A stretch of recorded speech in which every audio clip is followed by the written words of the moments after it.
Ciao raga, kamusta naga? Welcome sa inyong lahat. I am Chad and I will be your guide.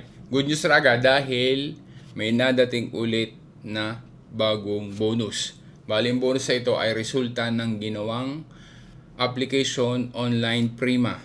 Paano mo malalaman na may bonus ka kapag may dumating sa iyo na garning sulat galing sa Acquirente Unico Spa?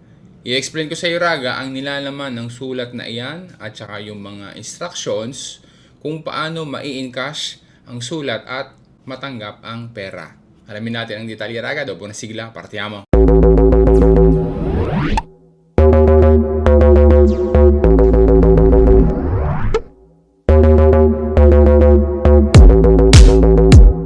Lilinawin na agad natin na ang nadating na sulat mula sa Acquirente Unico Spa ay dalawang klase.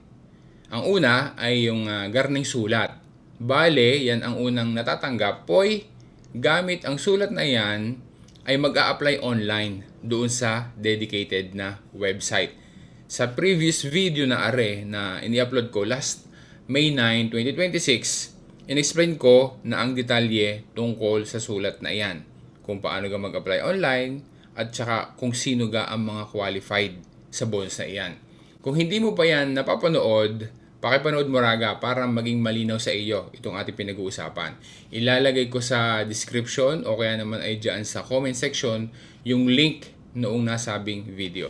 So kung ikaw ay nag-apply dati, natanggap mo ang pangalawang sulat galing pa din sa Acquirente Unico Spa, i-check mo kung ano ga ang nakasaad sa sulat na dumating doon sa sulat na natanggap mo. Ari ang pangalawang sulat na dapat na matanggap para alam mo na naaprubahan ang iyong ginawang application online. Sa heading, naka-indicate kung kanino gagaling ang sulat, kung para gayang kanino, yung recipient, at saka yung iba pang mga details. Di na naman sa subject na sulat, binanggit na ang bonus ay para sa bonus sociale per fornitura centralizzata, condominiale di gas naturale. Sa first paragraph, kailangan na ang nakalagay, makikita mo dapat ay yung nakasulat na esito positivo para alam mo na approve ang iyong ginawang application online.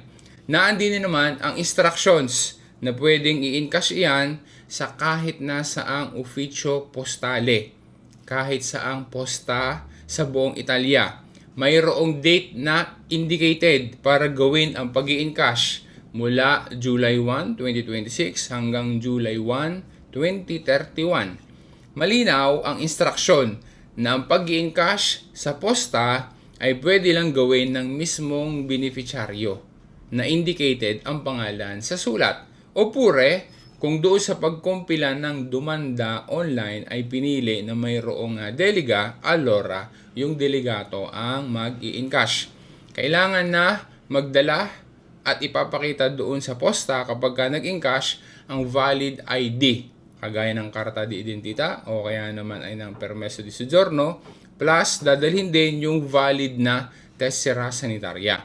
Ikaw raga, natanggap mo na din ang sulat. Kung nag-apply ka at hindi pa nadating, hintayin lang dahil hindi naman sabay-sabay na ipinapadala at hindi naman sabay-sabay na nadating yung sulat doon sa mga recipient. O baka naman, ikaw ay nakapag-encash na. O pure, baka kagaya ng na-experience ng iba, sila ay nagpunta na doon sa posta para mag-encash pero sabi doon sa posta ay wala pa doon ang pera.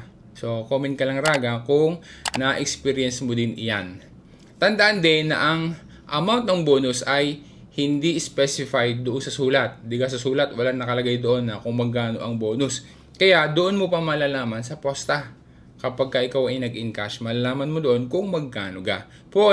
Normally na hindi pare-parehas ang amount na natatanggap ng bawat benepisyaryo.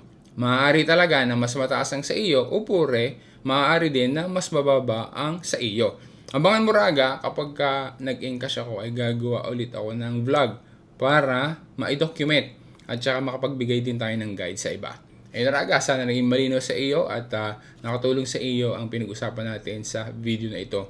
At hopefully ay nag-apply ka rin dati at ikaw ay nakatanggap at makakatanggap na rin ng sulat para ma-encash mo yon at ikaw ay makatanggap ng bonus. Maraming salamat sa pagsuporta mo at sa patuloy na panonood mo. Sana ma-share mo rin sa iba para maging aware din yung iba nating mga kababayan dito sa Italia.